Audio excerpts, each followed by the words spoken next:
네, 오늘 말씀을 통해서는 하나님께서 당신의 백성들이 하시는 일 중에 싫어하는 일, 그 세 가지에 대한 교훈을 얻을 수가 있습니다. 첫 번째 교훈은 하나님의 생육을 막는 일을 싫어하신다는 것입니다. 11절, 12절을 보면 두 남자가 싸웁니다. 그런데 한 남자의 아내가 그 싸움에 끼어들어서 남편을 돕기 위해서 상대방 남자의 음낭을 잡을 때, 그 남자의 음낭을 잡았다고 그 12절에서는 그 여인의 손을 찍어버리라고 명령하고 있습니다. 정말 큰 벌이죠. 왜 이렇게 어, 이 행위를 엄중하게 처벌하라고 하시는 걸까요? 그 이유는 바로 창조 때 하나님께서 인간에게 주신 첫 번째 명령 때문이죠. 창세기 1장 28절에 하나님이 그들에게 복을 주시며 하나님이 그들에게 이르시되 생육하고 번성하여 땅에 충만하라 라고 하셨습니다. 남자의 음낭을 잡는 것은 그 생식력을 훼손시킬 가능성이 큰 일이죠. 그런 일이 일어나면 생육하고 번성하라는 그 명령을 지킬 수 없게 됩니다. 그래서 이렇게 엄중하게 큰 죄로 그 죄를 묻게 되는 것이죠. 하나님께서는 이렇게 인류가 하나님의 형상을 닮아 생육하고 번성하기를 원하십니다. 죄로 넘치는 세상이 아닌 하나님의 형상에 따라 지음받은 자녀들이 세상에 가득가득 넘치기를 원하시는 것이죠. 참 아이들의 모습을 보는 것은 기쁜 일입니다. 점점 자라나는 아이들을 보며 그들 안에 계신 하나님의 은혜를 보게 됩니다. 그 순수한 영혼이 고백하는 그 하나님이 부모된 자들에게 얼마나 그 큰 도전과 은혜가 되는지 모릅니다. 그 영혼들이 자라서 얼마나 복되고 귀한 하나님 나라의 일꾼들이 될까 기대하는 마음이 들게 되죠. 그래서 우리는 아이를 낳고 하나님 백성으로 가르치며 키우는 일에 우리의 삶에서 많은 힘을 쏟아야 될 것이라고 생각합니다. 이 세대의 풍조가 정말 자녀를 낳기를 주저하고 두려워하는 그런 어이없는 그런 풍조 속에 있는데 우리 믿음의 자녀들만은 하나님의 뜻을 쫓아서 생육하고 또 번성하는 일에 힘써야 될 것이라고 생각합니다. 그 일을 위해서 우리 부모의 세대들이 더욱더 힘쓰고 또 기도하고 도와야 되겠죠. 네.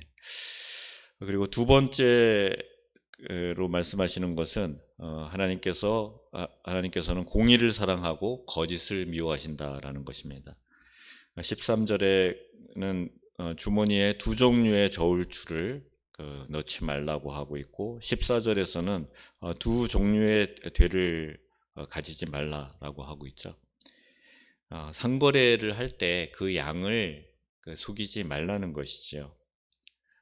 살 때 되는 쟤는 쓰는 저울추는 무겁고 또 되는 큰 걸 쓰고 팔 때는 또 작은 추를 쓰고 작은 되를 써서 거기서 부당한 이익을 남기는 것, 그것을 하나님께서 싫어하신다는 것입니다. 그래서 15절에 보면 오직 온전하고 공정한 저울추를 두며 온전하고 공정한 되를 둘 것이라. 그리하면 내 하나님 여호와께서 내게 주시는 땅에서 내 날이 길리라 라고 약속하고 있습니다. 정직하게 사는 자에게 하나님께서 복을 주시겠다라고 약속하십니다. 그래서 우리는 공의로우신 하나님 앞에서 결코 거짓된 행위를 해서는 안 될 것입니다. 10계명의 제 9계명이 거짓 증거하지 말라라는 것이죠. 이 말씀은 물론 사법적인 정의를 세우라는 말씀입니다. 사법적인 정의가 흐트러지면 사회적 약자들이 억울한 일을 당하죠. 그렇게 되면 그 공동체는 결코 하나님께 기쁨이 될 수 없습니다. 약자들이나 강한 자들이나 모두가 하나님의 형상을 따라 지음을 받은 존재들입니다. 그래서 동일하게 하나님 앞에서 그 인권이 존중되어야 되는 것이죠. 약자들은 주로 가난한 자들, 그 당시에 가난한 자들을 뜻하고 있습니다. 잠언 14장 31절에서는 이렇게 말합니다. 가난한 사람을 학대하는 자는 그를 지으신 이를 멸시하는 자요, 궁핍한 사람을 불쌍히 여기는 자는 주를 공경하는 자니라. 가난하고 약한 자들은 그들을 지으신 하나님을 기억하고 힘 있는 자들을 그들을 불쌍히 여겨서 그들이 억울함을 당하지 않도록 공평과 정의를 삶 속에 실천하는 것이 우리를 향한 하나님의 뜻입니다. 가난하고 약한 자들이 하나님의 아름다운 세상을 누리는 것, 그것을 하나님께서는 기뻐하십니다. 하나님은 거짓을 극도로 싫어하시는 분이십니다. 공동체를 위협하는 거짓된 자들이 구약과 신약에서 대표적으로 어떤 사람들이 생각이 나시죠? 구약에서는 창세기의 시므온과 레위, 그리고 여호수아서의 아간을 들 수가 있겠죠. 시므온과 레위는 세겜의 화친을 받아들이겠다고 속이고 할례를 받도록 했습니다. 그리고 할례 받아 누워 있는 이들을 쳐들어가서 그들을 다 쳐 죽였죠. 그래서 이스라엘의 가족들이 그 주변 사람들에게 손가락질을 받고 상종 못할 족속이라는, 그래서 그들에게 진멸당할 그럴 위기에 처하게 했습니다. 그리고 아간은 진멸하라고 한 그 여리고의 전리품을 취해서 자기 장막에 숨겨 놓았다가 하나님의 진노를 샀죠. 그래서 작은 아이성과의 그 전투에서 이스라엘이 패하게 된 그 원인을 제공했습니다. 또 신약에서는 아나니아와 삽비라를 들 수가 있겠죠. 이들은 초대교회 공동체 앞에서 그들의 재산을 바치면서 일부를 몰래 자신들을 위해서 숨겨 두었습니다. 그리고 다 드린 것처럼 헌금을 했습니다. 그러나 성령 하나님께서는 베드로를 통해서 그들의 거짓됨을 보게 하시고 그 둘을 즉각 심판하셨죠.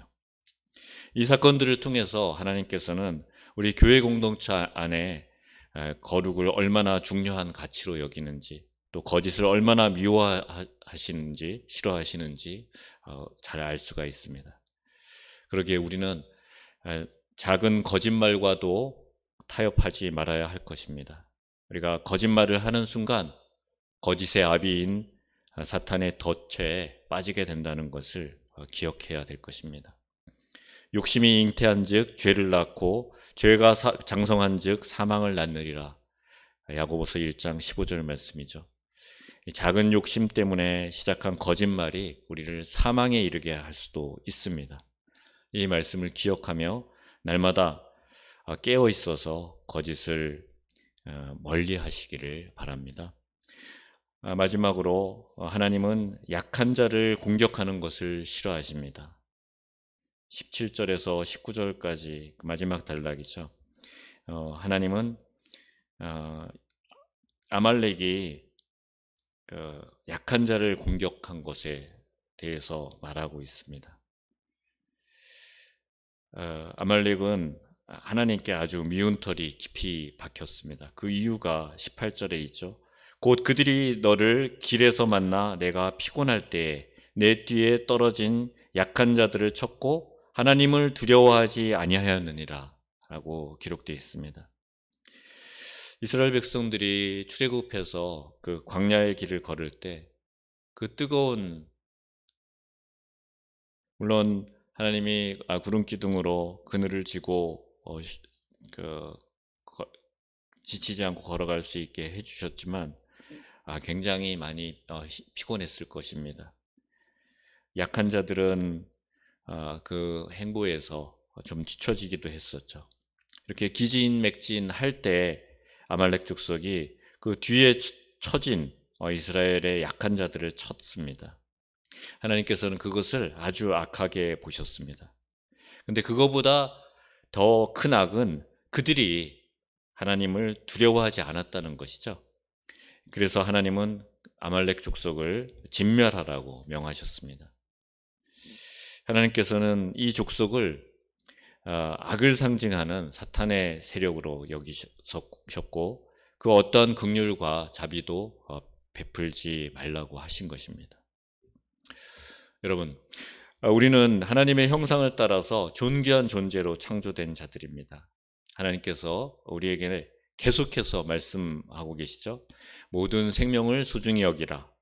가난한 자들을 긍휼히 여기라. 그들도 나의 형상을 따라 지음받은 존귀한 존재들이다. 그들에게 결코 악을 행하지 말라. 그것은 곧 내게 행하는 것이다. 라고 말씀하십니다. 오늘 말씀을 통해서 우리 믿음의 공동체가 다 같이 행복을 누리는 그런 삶을 이루어 가기를 빕니다. 사도행전 4장 34절을 보면 그 중에 가난한 사람이 없으니 라고 기록되어 있습니다. 초대교회 공동체 안에서 가난한 자가 없었던 이유는 무엇이었죠?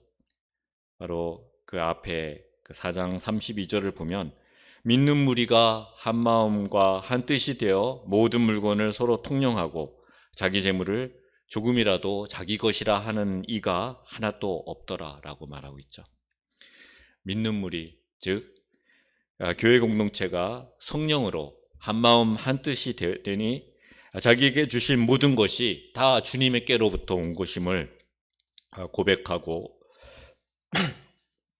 또 도움이 필요한 지체들에게 그 필요를 적극적으로 또 자발적으로 채워 주었기 때문에 가난한 자가 없었던 것이죠. 바로 그런 모습이 하나님의 형상으로 살아가는 모습일 것입니다. 또 천국의 삶을 미리 누리는 그런 삶일 것입니다. 이 모든 것은 오직 성령님이 우리 안에 임하시고 충만히 내주하실 때 가능한 일이죠.